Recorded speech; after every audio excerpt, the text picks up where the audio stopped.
মঙ্গলবার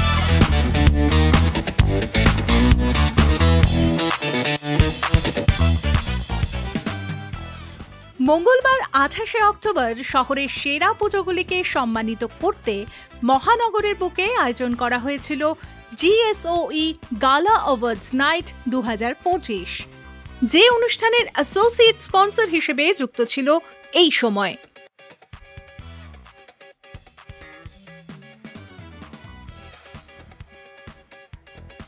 এদিনের অনুষ্ঠানে আমন্ত্রণ জানানো হয়েছিল GSOE এর ফাউন্ডার বোধিসত্ত্ব বন্দ্যোপাধ্যায়, কো-ফাউন্ডার অর্ণব বসু সহ একাধিক বিশিষ্টজনকে। উপস্থিত ছিলেন ফ্রান্সের কনসাল জেনারেলও। এই অনুষ্ঠানের মাধ্যমে পুরস্কার দেওয়া হয়েছে শহরের ৮টি পুজো কমিটিকে। উপস্থিত ছিলেন উদ্যোক্তারা। পুরস্কারের তালিকায় ছিল বদন চাঁদ রায়বাড়ির পুজো। বিজেতাদের হাতে পুরস্কার তুলে দেন অভিনেত্রী সোহিনী সরকার। গোল্ড উইনার হিসেবে পুরস্কার তুলে দেওয়া হয়েছে কাশী বোস লেনের পুজোকর্তাদের হাতে। গোল্ড ক্যাটেগরির রানার্স আপের পুরস্কার পেয়েছে Ballygunge cultural.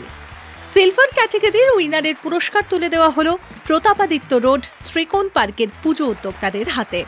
Silver ক্যাটেগরির runners up হিসেবে পুরস্কার পেয়েছে শহরের ২টি পুজো, নলিন সরকার স্ট্রিট এবং হাতিবাগান সর্বজনীনের পুজো। ব্রোঞ্জ ক্যাটেগরিতে উইনারের পুরস্কার পেয়েছে দর্জিপাড়া সর্বজনীন দুর্গোৎসব সমিতি। সেরা পুজো হিসেবে পুরস্কার তুলে দেওয়া হয়েছে আলিপুর সর্বজনীনের হাতে। এছাড়াও সম্মানিত করা হয়েছে এবছরের বিস্ময় ও সেরা বাড়ির পুজো ক্যাটেগরিতেও। GSOE গালা অ্যাওয়ার্ডস নাইট ২০২৫-এর এই অনুষ্ঠানে সম্মানিত করা হয়েছে একাধিক শিল্পীকেও। এমন এক অনুষ্ঠানের আয়োজন করতে পেরে খুশি GSOE এর ফাউন্ডার বোধিসত্ত্ব বন্দ্যোপাধ্যায়। এইটা তৃতীয় বর্ষ আয়োজন করার, তো অনেক বাধা বিপত্তি পেরিয়ে এখন আমরা ক্লাবেদের ক্রেডিবিলিটি অর্জন করতে পেরেছি। 350 ক্লাব এই অ্যাওয়ার্ডের জন্য এখন রীতিমতো লড়াই করে। সেই জন্য আমাদের অসম্ভব ভালো লাগছে যে আমাদের এই GSOE অ্যাওয়ার্ডস এটা ক্লাবেদের মধ্যে ছড়িয়ে গেছে এবং অ্যাওয়ার্ডটার একটা ভালো নাম হয়ে গেছে 3 বছরের মধ্যেই। প্রথম কথা আমরা চাই যে একদম এন্ড ইউজার টাকাটা পাক, কারণ দেখুন এই শিল্পীরাই তো আলটিমেটলি ক্লাব কমিটির এই পুরো বিরাট ব্যাপারটাকে দেখছে কর্মকাণ্ড, তাদেরকে উপেক্ষা করার কোনো আমাদের জায়গা নেই। সেখান থেকে আমার এবং আমাদের এই GSOE মানে টপ ম্যানেজমেন্টের চিন্তাভাবনা যে ফাইনাল এন্ড ইউজাররা যেন টাকা পায়।